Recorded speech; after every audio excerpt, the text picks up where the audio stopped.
Mother-in-law accused me of faking illness and forced me to plan her party while I was hospitalized. Hubby's gift left her screaming. I have read many nuclear revenge stories on Reddit, and I've decided to post my own.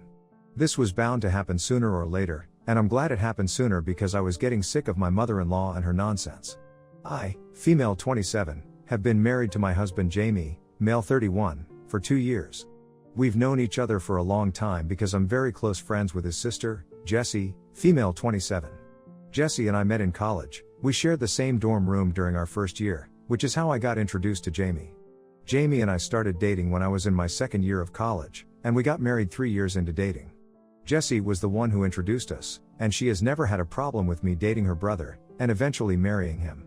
She and I are still very close to this day, and my relationship with her is separate from my relationship with my husband, and vice versa.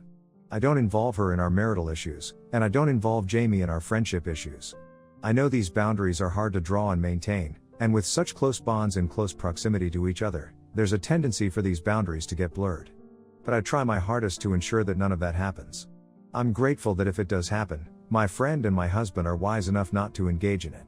I'm not saying that I've handled this dynamic perfectly. I'm sure I've made mistakes and slip-ups, but overall, both of these relationships are strong, and we deal with things very maturely. I'm very close with his family. Jessie and Jamie have a younger brother, Joey, male 24. The three of them are quite close, and so am I with them. Jamie really loves his siblings and tries his best to look out for them because their dad left their mom when Joey was 16. To be honest, none of the kids blame their dad, let's call him Frank, because their mother is a literal nightmare to live with. The custody agreement for Joey was that he would live with his mother, with visitation from Frank.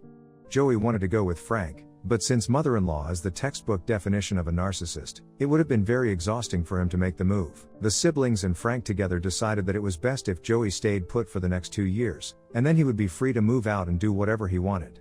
Jessie and Jamie went to meet him regularly, so it wasn't very difficult for Joey to get through those 2 years. He's been low contact with mother-in-law ever since he left for college. Mother-in-law has had loud complaints about this for years and years, but I think being the youngest, Joey had to bear the brunt of mother-in-law's craziness, and he's just done. Jamie and Jessie still put up appearances, to at least try to seem normal to the world and to mother-in-law, but Joey just doesn't care. And I understand. When Jamie and Jessie were kids, their dad was always around. Plus, Jamie had the three of them. When Jamie went to college, Jessie had Frank, and she had Joey. But during the last 2 years of school, Joey had to face everything alone. No matter how much Jamie and Jessie traveled, the fact was that Joey was alone with mother-in-law. And because of those 2 years, he says he's had a lifetime's worth of interaction with mother-in-law, so he wants to steer clear of her. Jamie and Jessie feel very guilty about the entire situation with Joey, and I'm not saying they shouldn't. The kid was bound to have it rough with someone like mother-in-law, so they cut him a lot of slack and do the damage control with mother-in-law. I had a good relationship with mother-in-law until the time I was only Jessie's friend and not Jamie's girlfriend. When Jessie went back home, I used to go with her sometimes. I used to hang out with mother-in-law then, and things were really cool between us, so much so that I genuinely felt Jessie was exaggerating her antics to me. But I guess that's the true sign of a narcissist. Her act was so good that anyone could fall for it, and I did too. But the mask fell off the minute she found out that I was with Jamie and that I would probably be a permanent fixture in the family. No one could be good enough for her man, yikes, I know. She had to find fault with everything I did from then on. Nothing was ever good enough. She always had to upstage me, always had to create a scene. Thankfully, Jamie is the kind of guy who always took a stand for me and shut down her nonsense, no questions asked. The final straw for him was when she turned up wearing white to our wedding.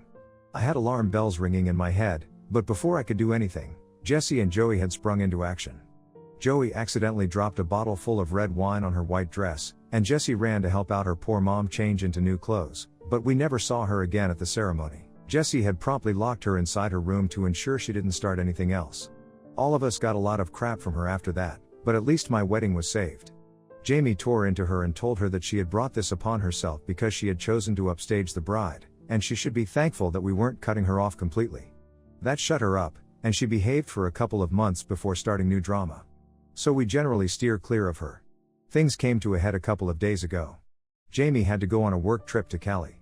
It was very important for him, and his promotion depended on how well he could negotiate deals with his clients. So it was a high-stakes thing for him, and he was feeling very jittery. I was alone at home, and 2 days after he left, I fell sick. I don't know what caused it, but I was feeling extremely nauseous for a long time. A couple of hours later, I puked out a lot of stuff and was feeling really weak.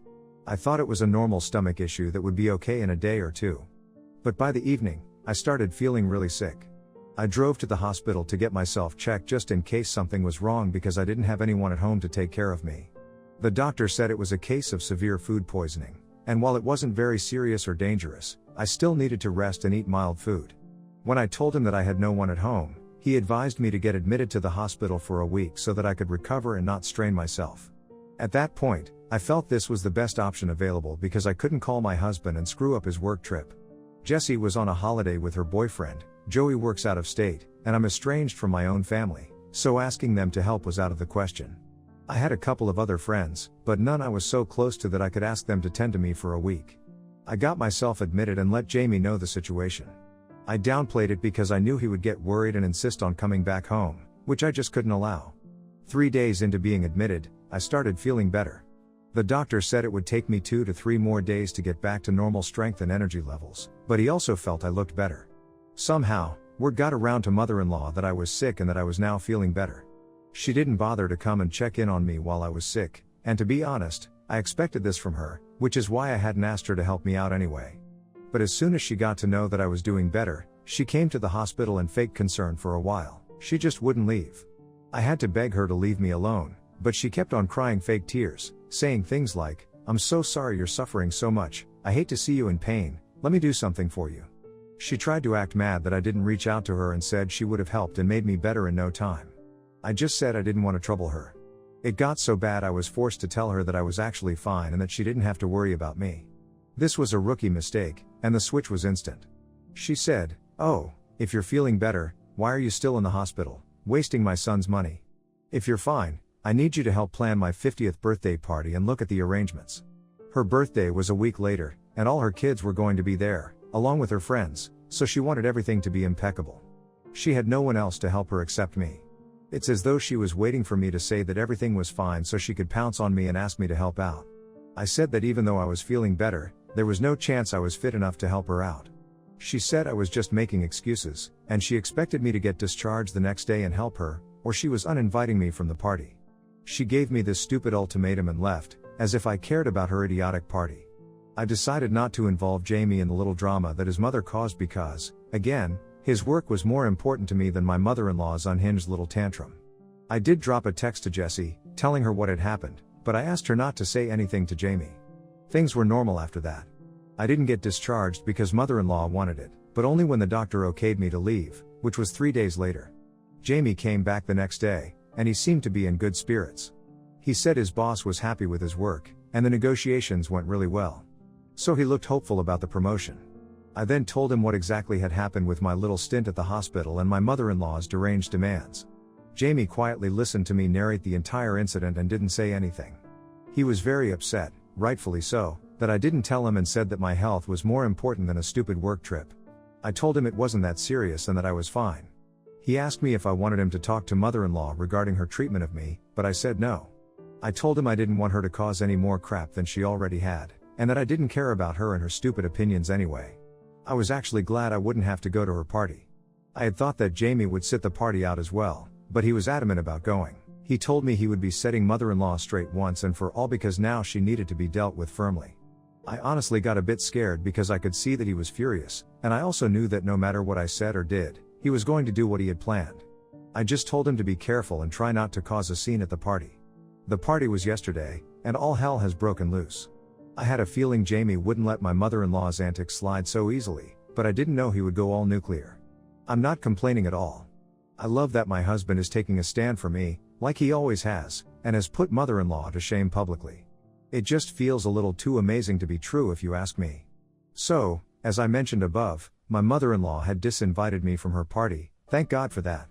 I don't know what kind of reaction she wanted to get out of me. She had probably hoped that I would make a huge fuss about being excluded and beg her to invite me again, but none of that happened. So naturally, she was already pissy because she didn't get to have one of her stupid power trips with me.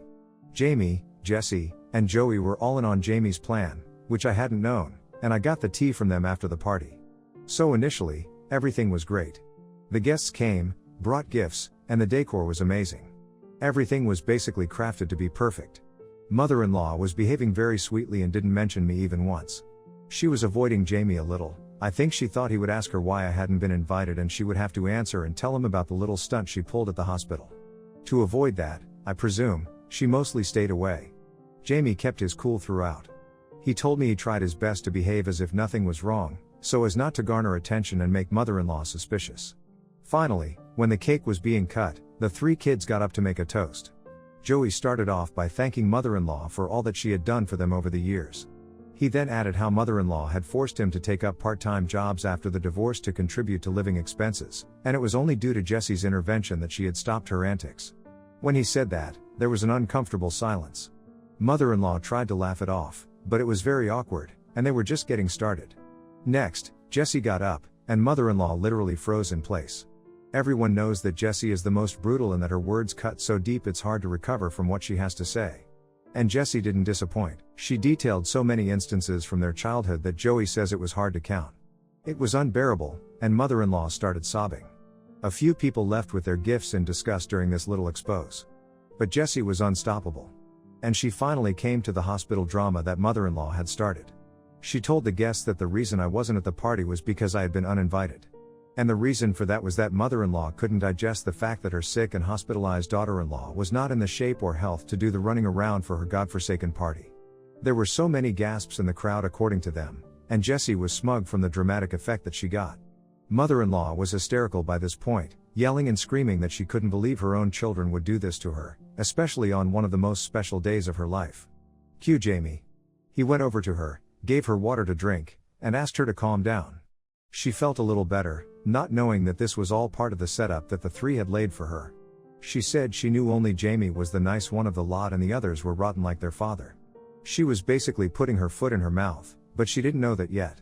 When her little praise train for Jamie was over, Jamie handed her an envelope, saying it was a gift from him. Even I didn't know what this gift was before the incident was narrated to me. When mother-in-law read the papers, she turned white. It was as though her eyes would pop out of her face.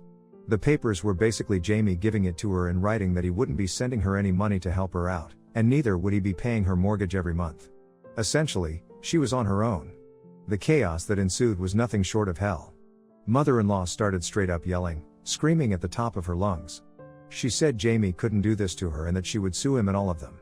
How that would be of any help at all, no one knows. But the 3 of them left her mid-breakdown and went to a bar to chill and have drinks. She's been bombarding them with texts non-stop, starting from begging, to ranting, to saying literally crazy things. No one is responding to her. I think they've finally had enough and know that cutting her out is in their best interests. And we have no idea at all what she's going to do because she's basically been surviving on handouts from her kids. Jamie pays the mortgage for her house, Jessie sends her an allowance for groceries and electricity, and Joey gives her some money for other utilities like gas. She claims that she works, and it's good for her if she does because if she doesn't, God alone knows what's going to happen, because all this money is going to stop. She keeps saying she'll apologize to me if that's what it takes to get things back to normal. She doesn't realize that what she did to me wasn't the reason why this blow-up happened. It was just the last straw on the camel's back, and everyone had had enough. This was their breaking point, and now there's no going back. I know them really well, Joey not so much, but I have a fair idea of how he thinks too. They're done, and good for them.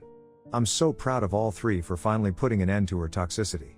Had it been left to me, I would have done it years ago, but I never pushed for anything because, at the end of the day, she's their mother, and I wouldn't want to ruin that relationship, especially since I'm estranged from my mother. But this was entirely their call, and I know it had nothing to do with me, so at least I'm not guilty. Let's see what happens next because I know mother-in-law isn't going to take this sitting down. She's going to come back because she has no other option, frankly. She was surviving, literally, because of her children, and without their help, she can't afford half the luxuries she presently does. It's going to be a fun ride from here on, and I can't wait to see her imminent downfall. I have my popcorn ready, things just need to get moving. Update, shit has hit the fan. It's been a month since mother-in-law's birthday, and everyone is still no contact with her. She, however, doesn't understand this because she's been trying every trick in the book to get the kids to talk to her again. She keeps on calling, texting, and even sending emails. Jamie said that they should all block her, but that would be too extreme of a step. She might need help and assistance for medical or health reasons, and we can't completely shut her out. That's the only reason why channels of communication are open with her, but she probably feels that if she's allowed to text, she'll one day be able to wear their resolve down and bring things back to normal, or rather, whatever her version of normal is. To her dismay, nobody is interested in keeping contact with her anymore. Moreover, all of us are certain that all this hue and cry isn't because she actually wants to talk to Jamie, Jesse, and Joey, but because she needs money. According to Joey's estimates, with the money they were giving her, she should have enough saved to last her a couple more months, but by then, she'd really need to either downsize or land a job that would pay her a lot. Added to this is the fact that no one really knows whether she actually works or not or has been lying to us all the way through. Last we knew, she was working a desk job at a small company that paid her some money, but that wasn't enough for survival, especially with the kind of luxuries she counts as survival. So essentially, what she earns, supposedly, is her pocket money, and most of her essentials were taken care of by her kids. Now that consistent flow of money is going to stop, and stop suddenly and completely. So, the money is going to dry up sooner rather than later, and all these are desperate attempts to stop that from happening. Last week, Jessie introduced her partner, Finn, male 29, to the family. We knew of him but hadn't met him. They've been dating for some time now, and he seems like a good guy, and Jessie is happy. All of us met at Frank's place, and it was a really nice time that the family spent with each other, quite unlike mother-in-law's birthday or, in fact, any event which Her Majesty chooses to grace. This was so much more fun, chill, and it genuinely felt like we were hanging out with family. Jessie introducing Finn to Frank was more like a stamp that made the relationship serious, one that was inching towards marriage. This is just how it is in the family. Jamie and I both think Finn is going to pop the question in 2 to 3 months at max, and this is just their way of easing him into the family. And that was no issue at all because he's a very funny guy. Almost everyone liked him immediately. He knows about the entire deal with mother-in-law and cracked a few subtle jokes at her expense. It was mean, but only slightly, and all of us laughed because come on, everyone knows how she is. But then the drama happened. She somehow, and nobody knows how, found out that Jessie had a partner that everyone in the family had met. By everyone, I mean the immediate family, Jamie, Joey, Frank, and me. And only mother-in-law was the one who had no idea who the guy was, what he did, and what their plans for the future were. And she has been both inconsolable and uncontrollable since then. She's back to texting us 200 texts a day, telling us that we've wronged her and that her only daughter has left her alone. She says she can't believe that we would exclude her from something as important as this and that all her children are ungrateful brats. I don't understand how she expects anyone to even want to make amends if this is what she keeps saying on a regular basis. To everyone's relief, she doesn't know who Jessie's boyfriend is, and we want to keep it that way because otherwise, she's going to look him up on social media and bombard him with texts as well. It's not Finn's mess right now, at least, and we want to keep him away from her nonsense for as long as we can. Jessie is so done with mother-in-law, she says she won't even invite her to the wedding. I personally think that won't be possible, and she's going to barge in, make an entry, and cause a scene anyway, but I understand Jessie's sentiments. She tried to upstage me at my wedding, and she sure as hell would want to upstage Jessie at hers. For my wedding, she was mother of the groom and therefore needed special treatment. For Jessie's, she's going to be mother of the bride and would make the day all about herself instead of the couple. So it's in everyone's best interest that she's kept in the dark, but that's going to be very difficult. Anyway, we'll cross that bridge when we get there. I hope this is my final update because I don't want any more drama, but with the way my mother-in-law is, we can never really say. Update 2, Jessie got engaged. It took Finn only a month to pop the question, and I think Jessie was anticipating it. We're all so happy for them. Finn already feels like family, and we're all in regular touch. He hangs out with Joey a lot, they share similar interests, so it's great. We've been getting closer to Frank too, and this has been possible largely because we don't have mother-in-law's looming presence over our heads. She doesn't know yet that her only daughter is engaged, and we're trying to keep everything very low-key for now so as not to garner attention. Jessie wants the wedding to happen soon, and we're all diving headfirst into the planning. By all, I mean me, and a few of Jessie's other friends. On the mother-in-law front, her texts have stopped coming as of now. I think she's finally reconciled to the fact that she's been cut off completely, and begging in front of her kids isn't going to give her anything, so she should rather just focus on improving her living situation. She's put up the house for rent and is probably using the rent to pay off her mortgage. At least I hope that's what she's doing because if she's blowing up the rent, then she's an absolute and nobody can save her. She's moved in with her sister for the time being, but I'm sure that's a temporary arrangement as well. No one can stand being near her for long periods of time. I genuinely wonder how Frank did it for all these years. The house is still in her name, though. If she manages to pay the mortgage, then the house stays in her possession, which, to be honest, I'm quite salty about. She could afford it only because Jamie funded her for years, and now she gets to behave like an a-hole and still walk away with the house. Seems quite unfair to me, but it is what it is, and I can't help it. But as long as she stays away and doesn't cause any more problems, she can have the house to herself. The peace of mind of the family is much more important than that house anyway. Update 3, mother-in-law found out about Jesse's engagement. Word somehow got to her sister, and now she knows as well. We tried to be as discreet as possible, but news like this has a way of spreading, I guess. But Jessie is sick and tired of her nonsense now. She's already stressed about all the wedding planning, and she can't handle mother-in-law on top of this. So the minute that mother-in-law sent her a scathing text about keeping poor old mom in the dark, Jessie called her up and tore a new one into her. She told mother-in-law in no uncertain terms that the omission on her part was deliberate because she didn't want mother-in-law to be a part of the celebrations. And she also told her that she wouldn't be invited to the wedding, whenever it happens. Jessie said she was sick of her antics, and she knew that mother-in-law would try to pull off a stunt like she had done during my wedding. Jessie was furious, and it was as though she was unloading years of pent-up anger. I don't think she even allowed mother-in-law to get in a single word, not that I blame her. Her victim complex can make anyone want to puke. I think the reality check was much needed, and if mother-in-law has even a shred of self-respect, she's going to stay away. Jessie was downright rude, and that was required because there's no other way to make mother-in-law understand that we're exhausted, and we don't want her near us.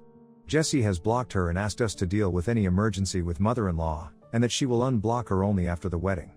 I think the mother-in-law situation is finally over, and we can all look forward to the next chapter for the family.